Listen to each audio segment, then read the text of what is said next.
My friends, welcome back. Brenda Staat-Tomlinson, your host of Mind, Body, Soul Mastery, here today with another solo episode.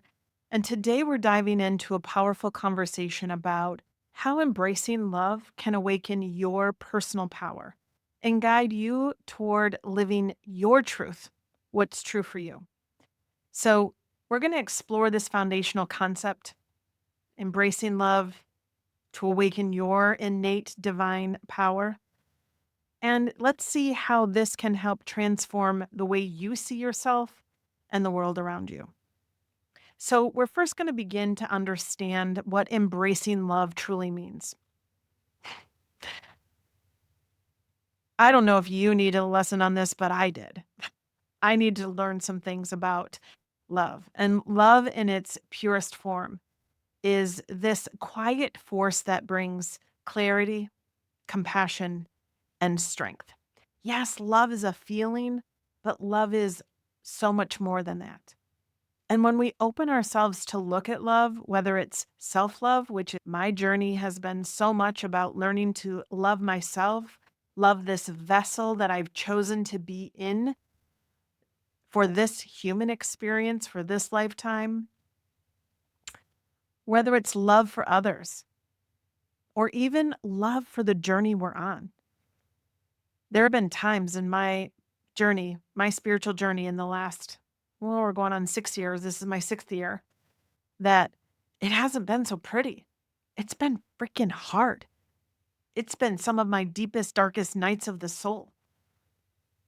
Yet I've learned to love the journey that I'm on. And I've learned to lean into those things. And I've learned to recognize those deep, dark nights of the soul and those things that are messy and challenging.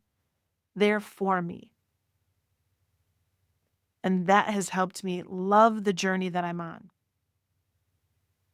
And it's helped me tap into this wellspring of personal power that I divinely have, that you divinely have. It's innate, it's already within you. We simply have to learn how to tap into it. And in those times of difficulty and in those times of messy and challenging, and in those times of the deep, dark nights of the soul, love really, truly can be your anchor because love helps you remain centered, resilient, and connected to your inner truth. Again, you'll hear me say what's true for me may not be true for you, and that is okay. Totally okay. I have to do what's right for me. I have to feel what's right for me. I have to follow what's right for me. And you need to do the exact same. I'm going to share a personal story about a challenging period in my life where embracing love helped me find the strength to move forward with grace. I was having a conversation with one of my children, and as I listened, it dawned on me that this child might actually be considering this topic we were talking about as true for them. And in that moment, I could clearly see all the things that would trip us up, would trigger me for sure, and would just bring a lot of pain and suffering, not only to me, to this child, and also our family. And it was like I just saw all this inner work that had to be done, the judgment around it, the judgment from not just myself and my own thing, but the judgment of family members who may not understand, including the judgment and the cruelty of society and the world around us. I literally saw all these walls and blocks and pain in my head. And as I sat with that knowledge for a little bit, I had to get out of the conversation and I just had to sit with that knowledge for a little bit.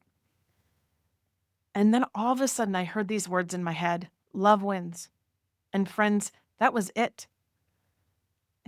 As I look back, I realized I didn't have to do any of the inner work to heal all those issues that showed up as walls and blocks and pain. It was like immediate processing and acceptance because my love for this child and my desire for the relationship was the only thing that mattered, no matter their choice. My guides in their infinite wisdom, I am so grateful for them because that message was directly from them. Love wins. And that allowed me to continue the conversation with this child. And I was able to show up in those conversations with love, compassion, and grace. I was truly listening. I was truly present. I wasn't worried about the inner work that had to be done because no inner work had to be done anymore. I accepted it. I processed it. I accepted it. Boom. I didn't judge and I didn't try to change this child's mind. I didn't try to show all these other things that might happen. I simply was able to be present and listen and love this child as they are. It was a profound transformation for me. And then, if we think about just some real life examples where embracing love transformed not only individuals like my story, but what about love that transforms entire communities? The next couple of stories I'm going to share will inspire you to see the ripple effect that love can create. The first story is the story of Gander, Newfoundland. And after the tragic events of September 11 of 2001, dozens of flights were diverted into the small town of Gander, Newfoundland, Canada. Nearly 7,000 stranded passengers were welcomed with open arms by local residents. And over the next few days, the community offered food, shelter, and emotional support to the stranded travelers, forging lifelong bonds. It was a moment that changed every single one of them. This outpouring of love and kindness from the people of Gander not only transformed the experience of those passengers, but really inspired a global message of unity and compassion. And isn't that what the world needs right now again? Unity and compassion. A second story about where love and community came together is the community of Yale, Belgium. Yale is a small town in Belgium and has been known for centuries for its unique and compassionate approach to mental health care. For over 700 years, the residents of Yale have opened their homes to people with mental health challenges, integrating them into family life. This model of family care emphasizes love, acceptance, and community support, transforming the lives of thousands of individuals. The Giel model demonstrates how love and inclusion can create a supportive environment where people thrive, breaking down the stigma around mental illness. Can you imagine adopting that kind of care and love and acceptance in your community? I almost feel it in my heart, and I'm getting emotional right now. If we could embrace those who are suffering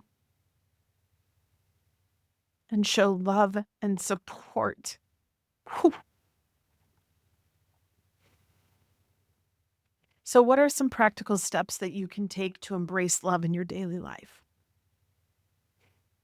These steps will help you cultivate a deeper connection with yourself and others, and will ultimately awaken your unshakable personal power that, remember, I said, is already innately within you. Whether you're utilizing it or not, it's there. So, some of these practical steps is self compassion. Speak to yourself with kindness. How often do you let your mind go on a spiral of negativity towards yourself? You didn't do this right. You effing never do it right ever. You're so stupid. You're so dumb. What are those phrases that you say to yourself? Friend, compassion, grace. Stop the mental spiral of negativity about yourself. Remember, your body, your subconscious is always listening. And another practical step to embrace love is set healthy boundaries. Protect your energy and prioritize what truly matters. Remember, love wins. The relationship is more important than winning an argument. Or maybe it's coming back to the conversation in a different way to have a conversation and not a shouting match. Simple things sometimes take us out of the emotion and into the deeper meaning of what's really important. By engaging in these kind of deep conversations with yourself and with others, you're going to build meaningful connections that nurture your soul and that feel true to you and right for you. And that is a step in mind, body, soul mastery of living in alignment. What's true for you, speaking your truth, and following that. That is one of the ways we begin to live mind, body, soul mastery every day. So, to close, remember that embracing love is not a one-time act. It's a continuous journey of self-discovery and growth, of doing better each and every time. And by embracing love, you awaken your true power and align yourself with your soul's purpose. I thank you for joining me today. And if this conversation resonated with you, I invite you to share it with a friend, someone who might need to hear this message. And if you'd like to go deeper or learn more, especially about mind, body, soul mastery and how you can begin to tap into your truth, learn your soul's purpose, learn what you're here to do and learn in this lifetime, reach out to me directly. I'd love to chat with you and see if we might be a good fit of working together. I'd love to explore this journey with you if that's what you're ready for. So until next time, my friends, embrace love, awaken your power, and live your truth.